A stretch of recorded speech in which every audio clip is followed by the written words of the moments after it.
Vous voulez dépasser un concurrent, bah, vous devez y mettre le volume en termes de temps et d'énergie tous les jours. On voit les grands sportifs olympiques, on est dans les JO.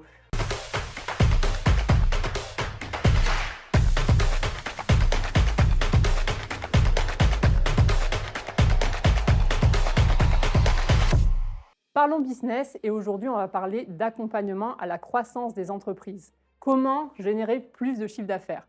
Bonjour Kevin Martinelli, Bonjour. vous êtes le fondateur de The Machine. C'est ça, exactement. Alors aujourd'hui, on va parler comment justement, moi qui suis entrepreneur, comment je peux accroître mon chiffre d'affaires? Alors, par où commencer? Alors, je pense que la croissance d'entreprise, c'est un terme qui peut être un peu vague. Je pense qu'on va recontextualiser un petit peu. Concrètement, qu'est-ce que nous on fait avec l'entreprise The Machine qu'on a fondée en 2021, qu'on associe à l'époque? On accompagne les entreprises à mettre en place des systèmes, des process pour pouvoir faire huiler la machine. Donc, imaginons que vous avez une voiture, il faut un moteur, il faut mettre de l'huile, il faut mettre du carburant, et nous on s'occupe de tout ça. Donc, en interne, dans les entreprises, on déploie tous les systèmes pour que tout fonctionne, que ce soit sur le recrutement, que ce soit sur les systèmes d'acquisition, que ce soit sur les opérations, pour qu'ensuite on puisse débloquer le prochain palier d'affaires, qu'on soit une entreprise qui soit débutante, autour de 10 000 euros de chiffre d'affaires, mensuel à 50, 100 cas. On a accompagné plusieurs types de profils. Donc vous intervenez sur n'importe quel type de secteur? Alors, on n'intervient pas sur n'importe quel type de secteur. On va avoir certains secteurs de prédilection, comme par exemple le coaching. On a aussi l'investissement. On a tout ce qui est thérapie, centre de thérapie, centre holistique. C'est principalement les trois secteurs sur lesquels on intervient. Ça a beaucoup du tertiaire. Et on a aussi accompagné des gens dans le milieu du bâtiment. Donc, on a plusieurs Très types de profils. cosmopolite sur C'est les... ça, c'est assez cosmopolite, mais globalement, les problématiques qui reviennent sont globalement toujours les mêmes. Donc finalement, vous accompagnez les entrepreneurs dans leur croissance au quotidien. C'est ça. Comment ça se passe en fait, le quotidien de The Machine? Alors, le quotidien de The Machine, il est rythmé par beaucoup de tâches à traiter, déjà, comme tout entrepreneur. Non, il y a une phase, moi en tant que directeur d'entreprise, je me suis beaucoup séparé des opérations, donc c'est plus une supervision de ma petite équipe que j'ai, où est-ce qu'on va accompagner de manière personnalisée et en groupe les entrepreneurs. On va aussi coacher leurs équipes, on met en place des systèmes pour eux, c'est-à-dire qu'ils n'ont rien à faire, on arrive dans leur business, on met en place des choses. Et puis, c'est beaucoup de remise en question, donc de discussion, d'échange pour faire évoluer les croyances. Donc, il y a vraiment une partie coaching, mentorat, et une partie, une grosse partie même, mise en place des systèmes pour les entreprises. Donc, tracking de leurs données, etc. Mise en Donc place de systèmes. Kevin, vous êtes un grand sportif Oui, de haut niveau. Oui, Et je pense que vous avez allié le sport à votre entreprise. Est-ce que vous pouvez nous en parler plus justement de cette alliance des deux mondes? Alors, c'est assez drôle parce que j'étais danseur professionnel pendant de longues années. Et alors, vous allez me dire, mais quel est le lien entre le sport et l'entrepreneuriat? Eh bien, il se trouve que c'est à peu près la même discipline parce que c'est être endurant, c'est être discipliné, c'est être régulier, c'est être présent tous les jours.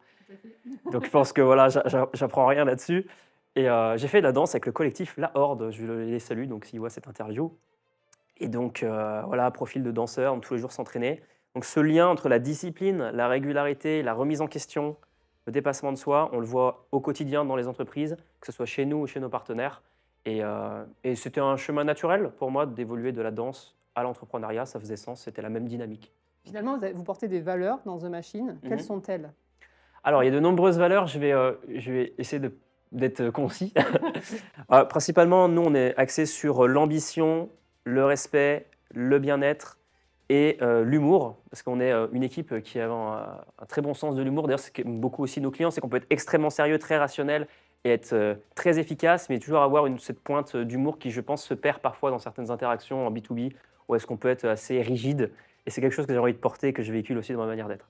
Et vous avez une particularité, c'est que vos équipes, vous les trouvez pas par hasard. Oui. C'est dans vos voyages. Oui. C'est assez extraordinaire comme façon de créer votre entreprise. Alors, c'est une habitude que j'ai depuis plus de 12 ans. Alors, pour faire simple, quand j'ai commencé à faire de la danse, j'ai rapidement gravi les échelons pour diriger une équipe locale. Et ensuite, j'ai dirigé une équipe mondiale. On était plus de 90 membres à son pic, dans 12 pays. Donc, c'était en distanciel. On faisait des Zooms, on faisait des Skype, etc. Et on s'entraînait. Donc, on partageait nos vidéos. Et j'ai commencé à recruter des danseurs qui ensuite, j'ai pu aider à faire venir sur scène avec moi auprès du collectif La Horde, donc pour qui j'ai dansé. Et cette habitude de connecter avec des gens sur Internet est restée. J'ai développé une espèce de sixième sens où j'interagis avec les gens. Je me dis, tiens, lui, il a des bonnes compétences. Et après, on se voit en vrai. Et c'est comme ça qu'après, quand j'ai lancé mon entreprise, j'ai rencontré, par exemple, mon collaborateur principal actuel qui s'appelle Guillaume Bilk, que je salue également. On s'est rencontrés sur un groupe Facebook. Oui, donc en fait, finalement, vous avez trouvé des collaborateurs partout, par tous les moyens. C'est ça, et il y a un feeling qui se fait, on teste les compétences, ça marche, et ensuite, eh ben, on passe, soit il est freelance, soit il est associé, soit il est collaborateur, etc.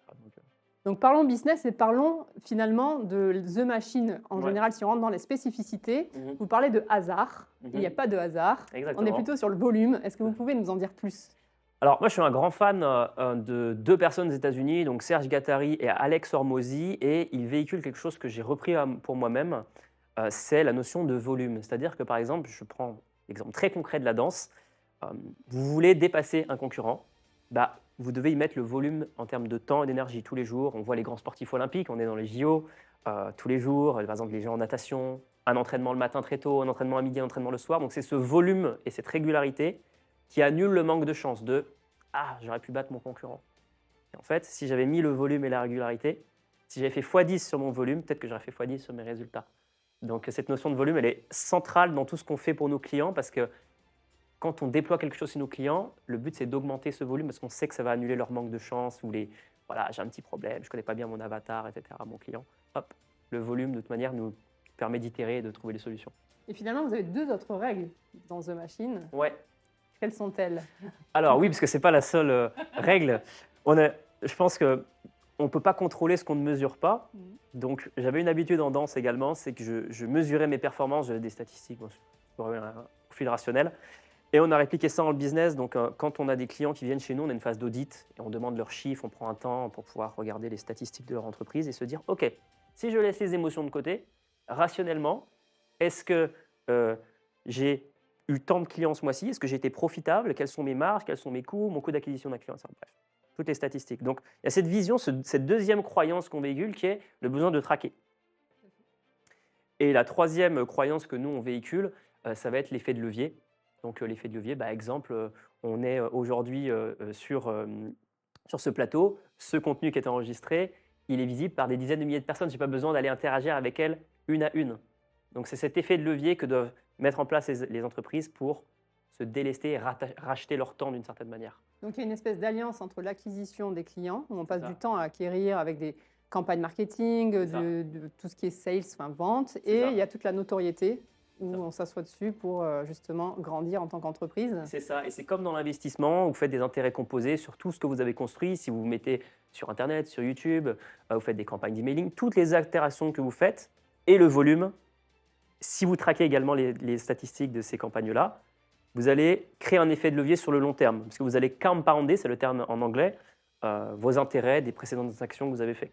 C'est super important. Quel est le développement espéré pour The Machine dans les mois, années à venir? Alors, le développement, je me suis posé cette question très sérieusement il y a quelques jours. Je me suis demandé ce que je voulais, parce que je fais un point tous les 90 jours en général. Et l'objectif, ce serait d'avoir une société qui se développe à plus de 100 cas par mois. Donc ça, c'est l'objectif financier. Mais au-delà de l'aspect financier, c'est faire quelque chose surtout que je continue d'aimer au quotidien. Je pense que c'est trop important. Les gens me le disent, on sent que je kiffe ce que je fais. Donc le but, c'est toujours, dans 10 ans, 15 ans, construire quelque chose de périn qui ne soit pas seulement, comme on peut le voir malheureusement sur Internet, beaucoup d'entreprises qui se lancent uniquement pour attraper une tendance, quelque chose, et ensuite disparaître. D'avoir un empire périn, mais surtout dans lequel je suis content de me développer et auquel les gens se sentent bien. Donc c'est vraiment Très important. c'est méga important, c'est clair, pour fidéliser à la fois son équipe et puis se lever en n'étant pas stressé, parce qu'on ne va pas avoir forcément trop de conflits dans la journée, ça va bien se passer, avoir de bons résultats clients. Et parlons de vos clients. Ouais. Est-ce que vous avez justement des retours d'expérience à nous partager? Alors, il y en a plusieurs. Je ne sais pas exactement quel retour d'expérience peut-être vous attendez, est-ce que c'est plus des anecdotes ou des résultats clients On va partir sur les anecdotes pour commencer. Ok, partons sur les anecdotes. Les anecdotes, il y en a tellement. Moi, j'aime beaucoup travailler avec les clients que j'ai actuellement. J'ai parlé des clients que j'ai actuellement. C'est des gens qui me ressemblent. C'est des gens qui ont eu souvent une enfance compliquée, qui ont tiré de la force dans ces traumas, dans ces choses-là, et qui ensuite se sont dit « Ok, je ne peux pas me contenter de ce que j'ai. De toute manière, la responsabilité, elle est mienne. Donc, il faut que je trouve quelque chose pour sortir de ma condition financière, émotionnelle, dépression, etc. » Je me suis beaucoup retrouvé chez certains de ces clients. C'est aussi pour ça qu'on a pu développer une bonne relation et qu'il y a eu quelque chose de naturel qui s'est fait. Donc, je pense à un client en particulier. Malheureusement, je ne peux pas divulguer son identité, mais j'en ai un autre qui s'appelle Clément Chaplin, que je salue, et qui est un peu dans cet état d'esprit. Donc, ouais, en termes d'anecdotes, c'est vraiment ça. C'est être avec des clients qui ont vécu le même chemin que moi, être super content de les accompagner, leur permettre ensuite, si on parle plus d'études de cas clients concrètes, leur permettre de scaler leur business. Donc j'ai le cas par exemple de ce fameux Clément, donc, qui était un jeune étudiant qui est passé de 0 € à 10 000 € au bout d'un Oui. mois et demi. Ensuite 30 000, après c'est redescendu en toute transparence. Ça a été compliqué, une trop grosse phase de croissance avec de nombreuses erreurs, c'est normal.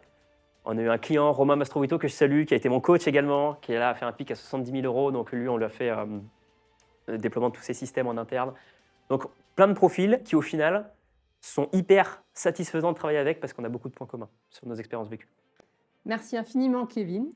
Avec plaisir. Et merci à vous tous. On se retrouve dans le prochain numéro de Parlons Business.